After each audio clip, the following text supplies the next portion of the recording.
विचार करना है इतना ही। ये पढ़ना पुस्तक का ये कोई ज्ञान नहीं।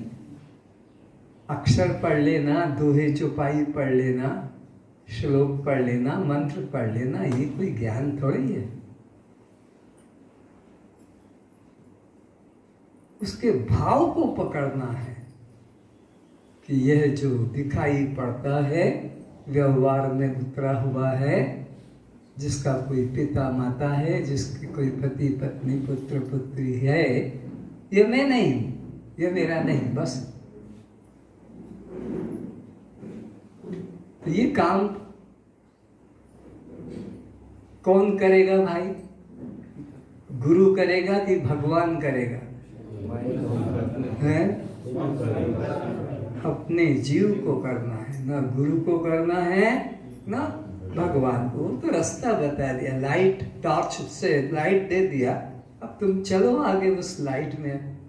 अब तुमको टॉर्च जो जला के रास्ता दिखा रहा वही मत बैठ जाओ उसके पैर पकड़ के कि अब मैं तुमको छोड़ के कहीं नहीं जाऊंगा। अरे लाइट तो इसलिए बताया था कि तुम आगे बढ़ो। तो अपने को यह देह का अहंकार मन से निकालना है, ये साधना तुमको ही करना है। मुझे तुम कितने दिन पास में रखकर सुनते रहोगे?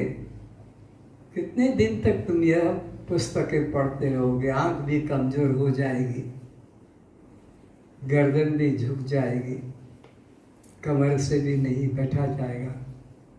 तो बस इस निश्चय में डट जाना है।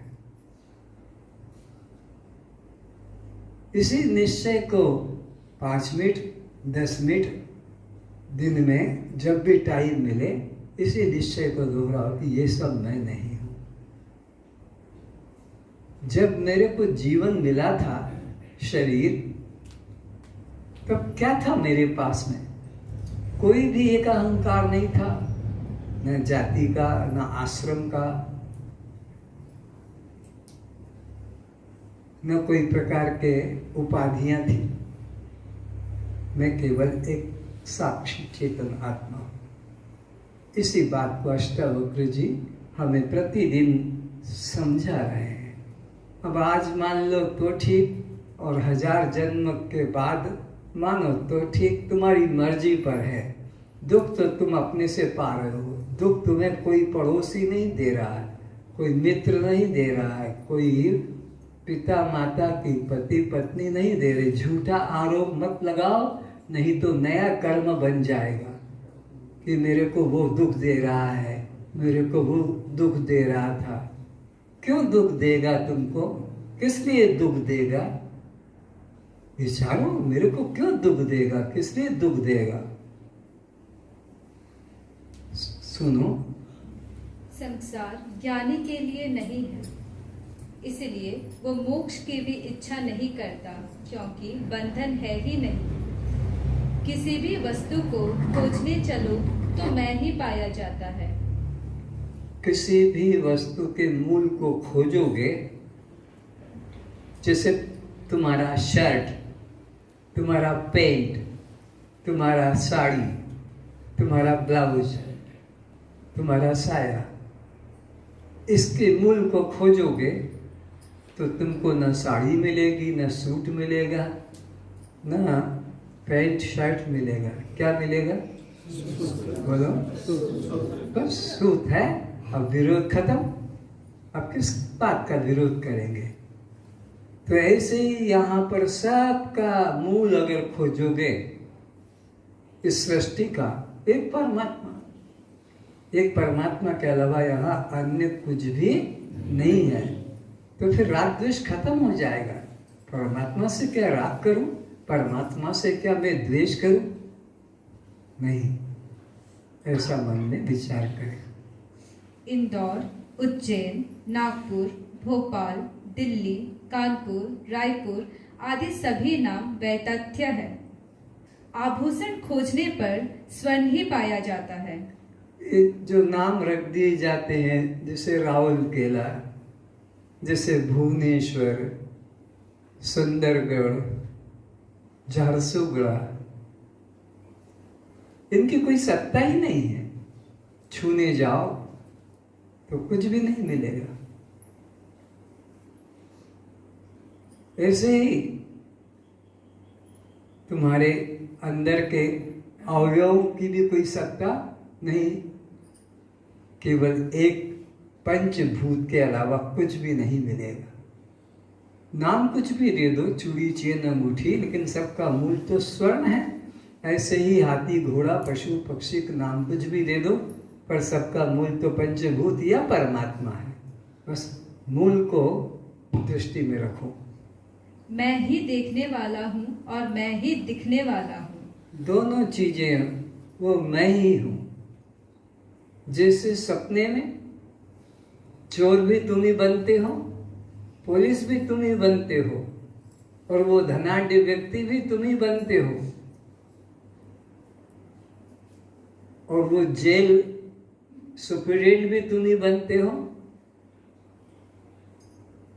और नींद टूट जाने पर न जेल सुपरिटेंडेंट है, न जेल है, न धनाढ्य है, न वो चोर है, न कोई पुलिस है। केवल एक स्वप्न दृष्टा जिसने सारा स्वप्न रचा या देखा, बस वह तुम हो, बाकी सब झूठा। तो ये सारा संसार इसी प्रकार झूठा है, एकमात्र तुम ही सत्य हो। मुझ आत्मा से भिन्न कुछ भी नहीं है। इस प्रकार कारण दृष्टि अर्थात लय चिंतन से देखने पर नाम रूप प्रपंच जगत की निवृत्ति हो जाती है। जब आप कारण की खोज करोगे तो नाम रूप प्रपंच की निवृत्ति हो जाती है। जैसे आप मिस्री को देखो, तो मिस्री का अगर कारण ढूंढोगे तो आपको शक्कर, चीनी, शुगर, तो फिर वो मिस्री नाम रूप खत्म। कारण को ढूंढा तो फिर वो नाम रूप कार्य असत हो गया। फिर उस शक्कर को ढूंढोगे, उसके मूल उपादान को, तो फिर उसमें तुमको शक्कर का नाम रूप खत्म हो जाएगा, गुड़ हो जाएगा, गुड़ रहेगा, क्योंकि वो कारण है। तो गुड़ तक आने में मिश्री भी नाम झूठा हो गया, शक्कर नाम भी झूठा हो गया, अभी गुड़ बच गया। पर इस गुड़ का भी उपादान मूल कारण ढूंढोगे तो क्या मिलेगा? आखू, आखू मिलेगा, गन्ना, शुगर केन। तो अब वहां पर गुड़ भी नाम झूठा हो गया, नाम रूप गलत हो गए, केवल रस हो गया, केवल रस मिल गया। फिर जब उसके भी कारण को ढूंढोगे तो वो रस भी नाम झूठा हो जाएगा, आकार, फिर गन्ना रह जाएगा।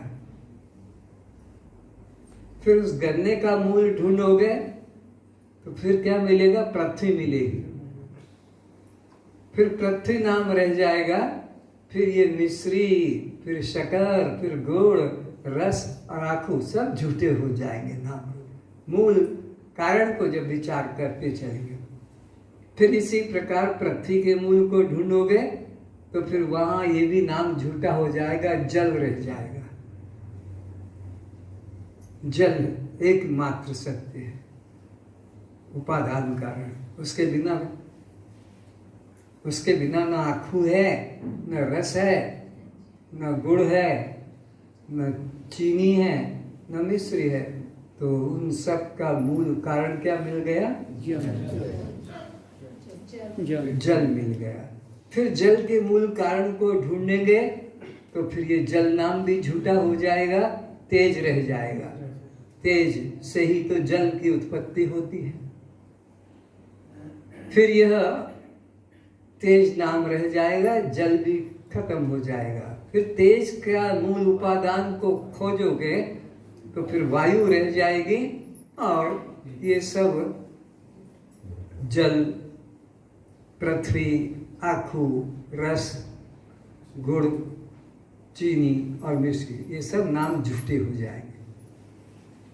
अब वायु के मूल आधार को खोजोगे तो फिर आपको आकाश मिलेगा, आकाश। तब ये वायु नाम भी झूठा हो जाएगा। फिर वायु को नाम झूठा हो गया, आकाश रह गया। फिर आकाश पर विचार करेंगे तो उसका मूल उपादान मिलेगा तन्मात्रा, भूतों की सूक्ष्म अवस्था। कारण को ढूंढते जा रहे हैं और कुछ नहीं कर रहे हैं, इसका कारण, इसका कारण, इसका कारण। तो अब तन्मात्रा का कारण ढूंढेंगे तो फिर अहम तत्व मिलेगा।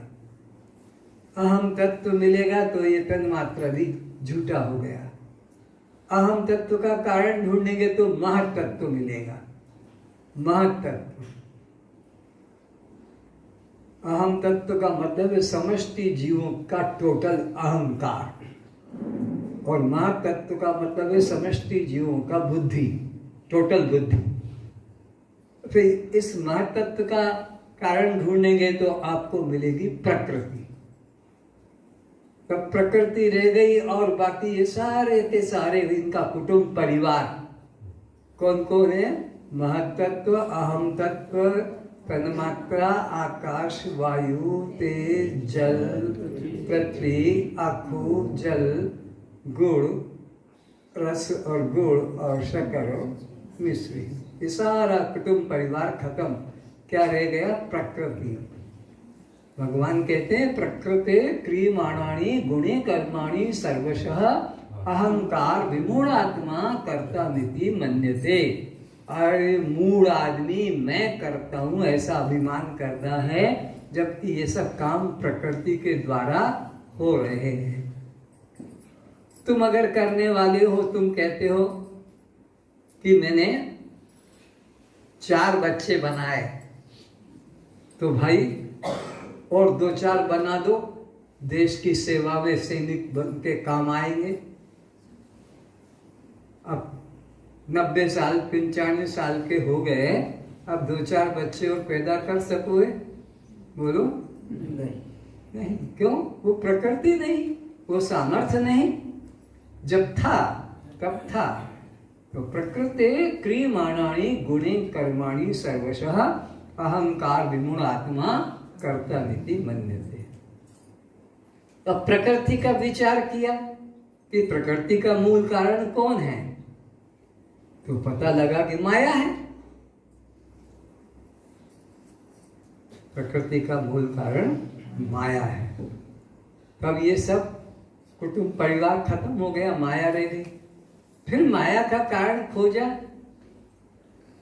तो मालूम पड़ा परमात्मा। सोदासी रघुवीर की। तो अब क्या रह गया? बोलो परमात्मा। सब नाम रूप खत्म। मूल कारण पर विचार किया तो सब झूठे हो गए। अंतिम जो सबका उपादान कारण था वही सत्य।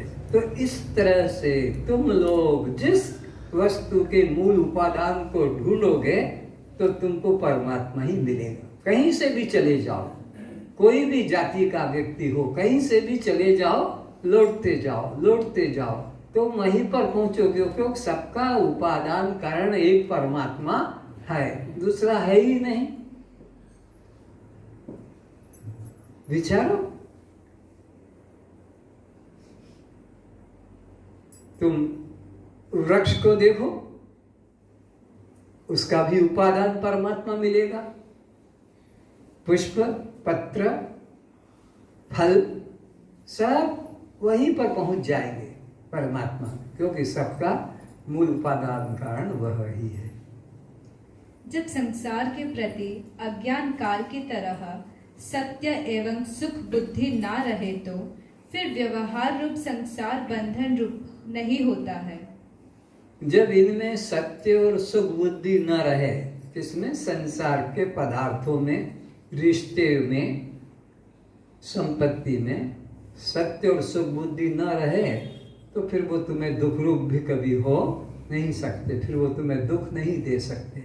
दुख उन्हें को होता है जो उसमें सत्य और सुख बुद्धि करता है। कि इससे तो मुझे सुख मिलना चाहिए, इससे तो मुझे सुख मिलना चाहिए, ये दुख दे रहा है, बस तो दुख में लगेगा तुम्हें क्योंकि तुमने सुख बुद्धि मानी है। ये सब हमारे जीवन निर्वाह के उपयोगी साधन है, जीवन निर्वाह के, ये सुख देने वाले साधन नहीं है। भगवान तो खुद अपने मुख से कह चुके हैं कि अनित्यम असुखम लोकम इमम, इसलिए प्राप्य भजस्व माम। सारा संसार कैसा है? सुख से रहित, दुख रूप, इसलिए इनका मन से त्याग करके आत्मा का चिंतन कर। जैसे रस्सी जल जाने पर बंधन रूप नहीं होती, सर्प के जहरीले दांत निकाल लेने पर या स्वतः निकल जाने पर उसके फूफंकार से जहरीला प्रभाव नहीं रहता। ऐसा देखा गया है, रस्सी को अगर जला दिया जाए तो उसकी वो जो ऐसे ऐठन होती है बट दिया हुआ, वो दिखाई पड़ेगा पर वो बांध किसी को नहीं सकेगा। तो अज्ञानी को ज्ञानी के कर्म लगेंगे कि ये कर्म कर रहा है, पर वो जली हुई रस्सी की तरह है, या आग में भुने हुए गेहूं, चना, मटर, मूंग आग में भून लो, वो देखने मात्र को है कि जब खेत में डालने से वो पैदा नहीं होंगे। तो इसी ज्ञानी के कर्म जो है आभास मात्र है, अब वो उसको बंधन में नहीं डाल सकेंगे। या जैसे वो सपेरा सांप को पकड़ लेता है और अपने जीवन का निर्वाह का साधन बनाता है, तो कैसे करता है? उसके दांत निकाल देता है। वो जो दांत घुसते हैं ना, बस उसमें जहर होता है, वो जहर छोड़ देता है जब किसी को ऐसे मारता है। अब वो देखने मात्र का है सांप, लेकिन अब उसमें जहर की क्षमता नहीं रहती है। तो ज्ञानी के लिए संसार देखने मात्र को है, अब उसमें बंधन की क्षमता नहीं। संसार सागर तैरना ऐसा ही भ्रम रूप है जैसे मृग जल सागर को तरना। इस दृष्टांत से यही निश्चय होता है कि मुझ आत्मा में प्रपंच का सदा अभाव है। अगर यह जान लिया कि संसार के प्रतीति मुझ आत्मा अधिष्ठान से पृथक नहीं, तो संसार सागर से पार होने के लिए किंचित भी अन्य साधन करने की जरूरत नहीं। कितनी सुंदर बात कह दी। जिस ज्ञानी के मन में ये निश्चय हो गया कि यह नाम रूप संसार जो है देखने मात्र का है, इसके अंदर बंधन करने की कोई क्षमता नहीं है, तो उस ज्ञानी को ये संसार बंधन रूप नहीं होता है। पर जिस अज्ञानी ने संसार को सत्य एवं सुख रूप माना है, फिर उसके अनुकूल और प्रतिकूल होने पर उसे सुख दुख या राग द्वेष होता है। केवल अखंड सर्वव्यापक आत्म स्वरूप को जान लेना ही परम आवश्यक है। तो अखंड परमात्मा को उसने मैं रूप में जान लिया है, इसलिए अब उसे कुछ भी व्यवहार कर्म उसे दुख रूप नहीं होते हैं। भव सागर अब सुख गयो है, फिकर नहीं मोहे तरनन की। ऐसी मीराबाई की अवस्था थी। पहले तो मीराबाई कहती थी, प्रभु मेरे अवगुण चित न धरो, समदर्शी है नाम तिहारो। तो ये विचार चल रहे थे, दूर दूर भटक रही थी। पर जब उसको सच्चे सद्गुरु रैदास स्वामी मिल गए और उन्होंने यही ज्ञान दिया जो आप लोग रोज सुन रहे हैं, मीरा को भी यही ज्ञान रैदास स्वामी ने दिया। तो फिर अब मीरा क्या कहती है? वो जो पहले में चिल्ला रही थी कि भवसागर से मुझे पार उतारो, मेरी नैया मझधार में डूब रही है, अज्ञानता से इसी शब्द का उच्चारण हो रहा था। पर जब से सद्गुरु मिल गए तो क्या हो गया? भवसागर सब सूख गयो है, पानी की बूंद भी नहीं। भवसागर जो इतना लंबा चौड़ा दिखाई पड़ता है मरुस्थल बन गया है, मरुभूमि बन गया है। फिक्र नहीं मोहे करनन, क्या मुझे भव सागर पार होने की कोई चिंता नहीं है, क्योंकि मेरे लिए संसार नाम की कोई वस्तु नहीं, एक परमात्मा। मेरे तो गिरधर गोपाल दूसरा ना कोई। बस अब जब दूसरा नहीं तो राग द्वेष कहाँ से आएगा? राग द्वेष तो तुम दूसरा बना लेते हो, इसलिए तुम्हें दुख देता है।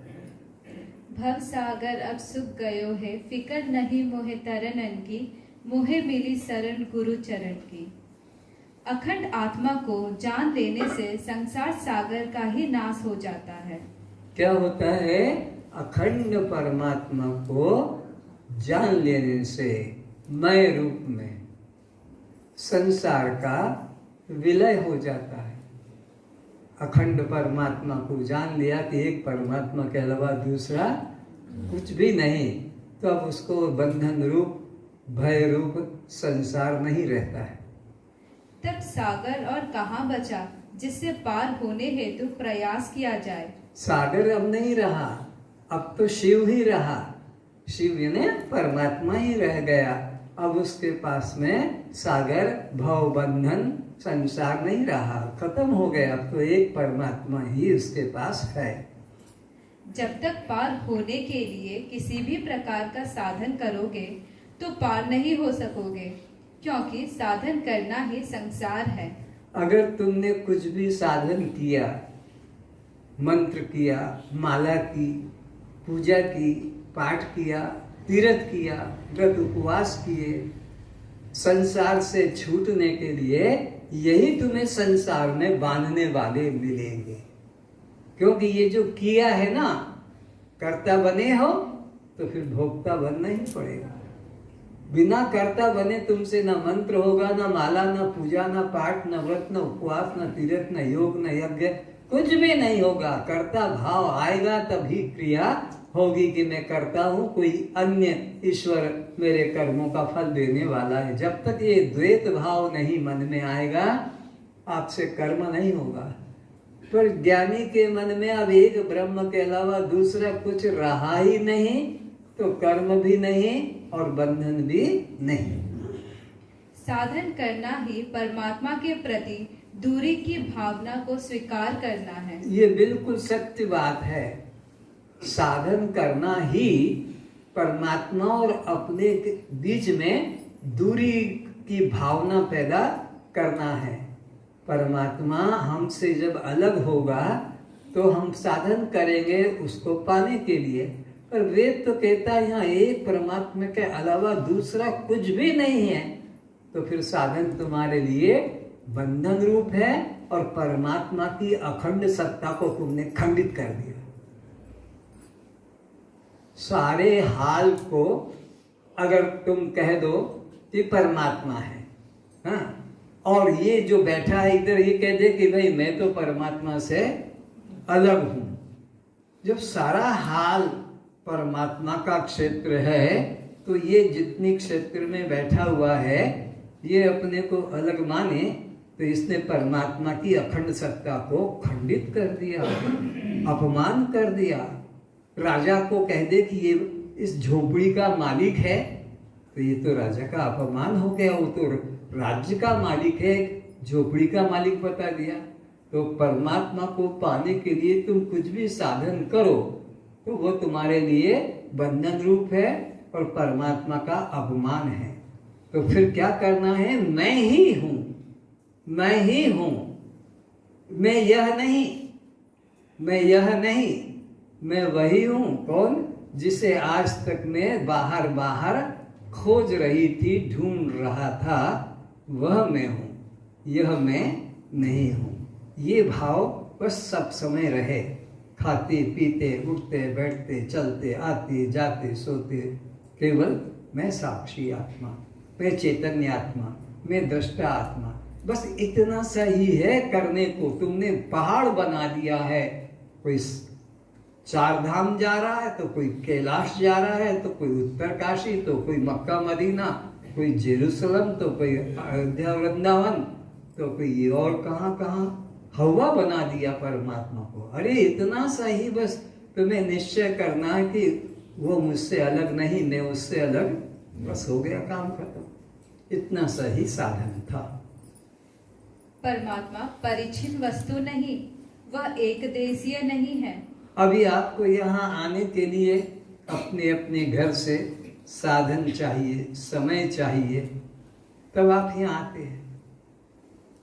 ठीक है, क्यों? परिचिन्न है ये जगह, लेकिन आपको आकाश के पास पहुंचना है, आपको पृथ्वी के पास पहुंचना है, तो कितना चलना पड़ेगा? बोलो, जवाब दो ना। एक कदम नहीं, पृथ्वी को पाने के लिए नहीं तो खड़े हो।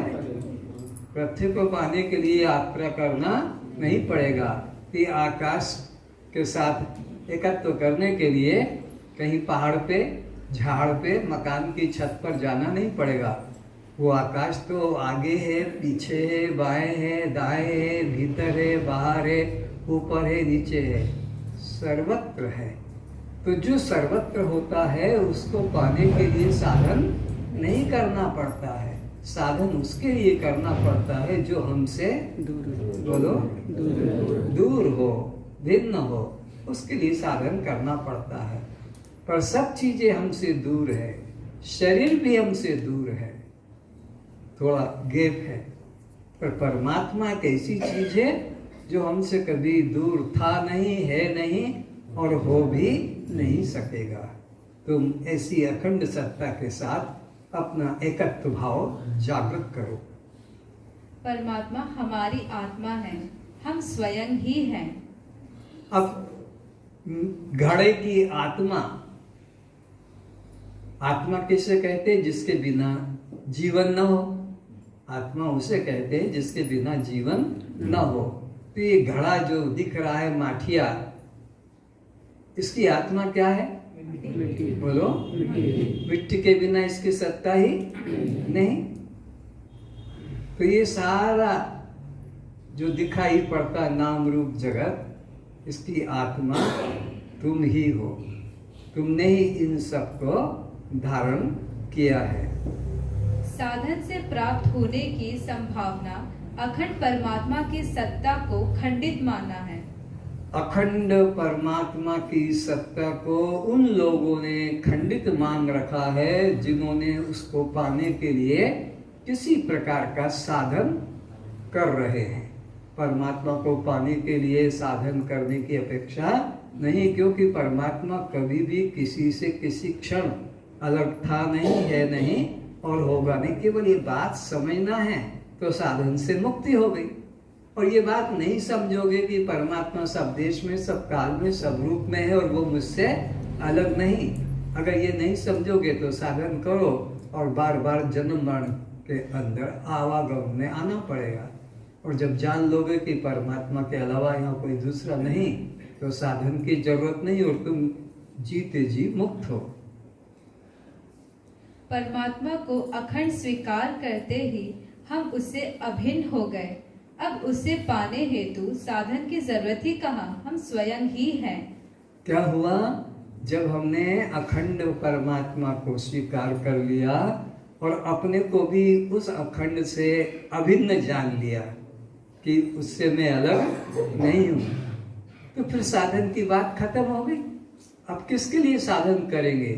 क्योंकि जिसके लिए साधन करते थे वो तो पता लगा कि वो मैं स्वयं ही हूँ, तो अब उसको साधन की अपेक्षा नहीं है। और वो परमात्मा की अखंड सत्ता को अब वह खंडित भी नहीं कर रहा है। कौन? जिसने अपने को आत्मा रूप में जान लिया। यदि तुम्हें संसार सत्य एवं सुख रूप प्रतीत होता है तो फिर तुम्हें अपने अखंड आत्मा सत्ता का बोध नहीं हुआ है। क्या पहचान है?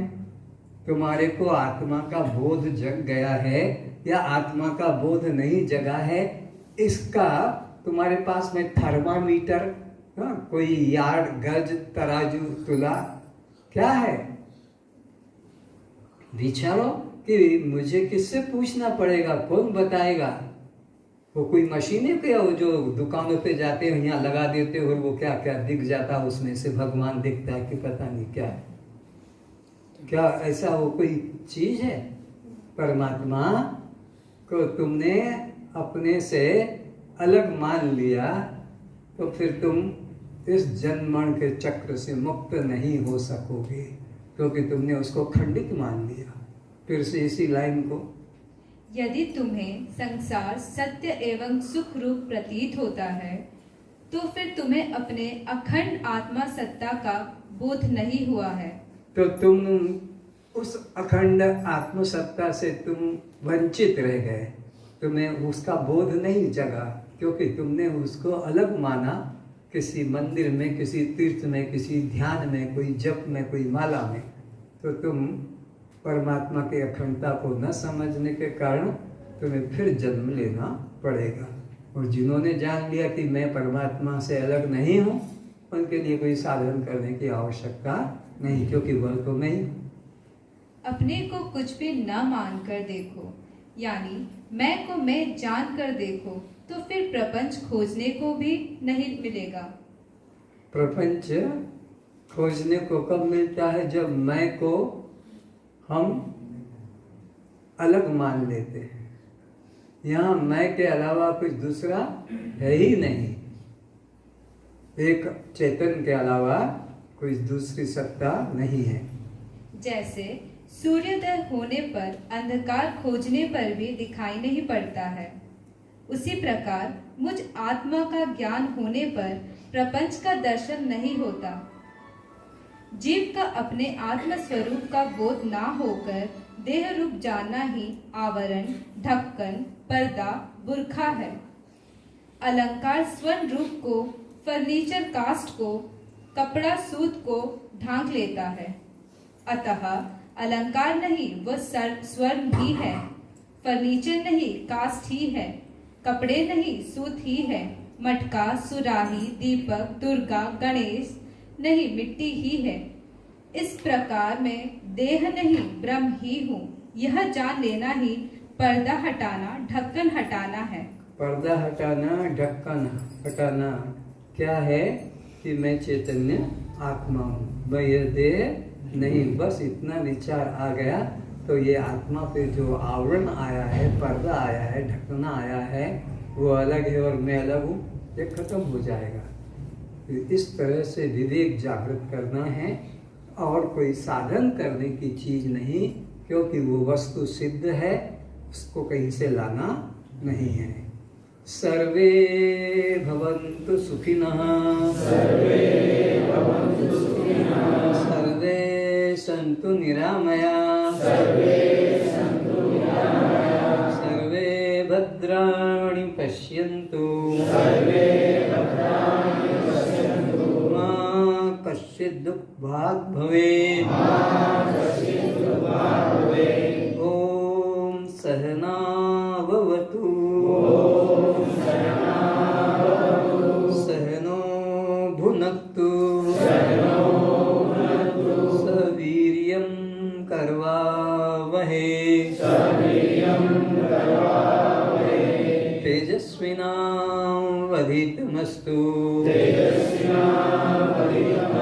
मा विद्विषावहै। हे आत्मदेव, आप हम दोनों की भली प्रकार रक्षा करें, आप हम दोनों का पालन करें, आप हम दोनों को बुद्धि शक्ति प्रदान करें, जिसके द्वारा हम अपने अनादिकाल के भूले हुए दृष्टा साक्षी आत्म स्वरूप का दृढ़ता से निश्चय कर सकें, कोई भी गुरु, कोई भी शास्त्री, कोई भी पंडित हमें आत्मनिष्ठा से विचलित न कर सके। हम परस्पर निर्वैर रहते हुए अपने जीवन का कल्याण करें। आपके द्वारा यह पढ़ाई गई ब्रह्म विद्या इतनी तेजोमयी हो कि हम इसे विस्मरण न करें, हम इसे भुलाए नहीं। आप हमारा कल्याण करें। तस्त्वं सब ऋषियों को नमस्कार, सब संतों को नमस्कार, सब अवतारों को नमस्कार। हमारी त्रिताप की शांति हो, हम सबका मंगल हो।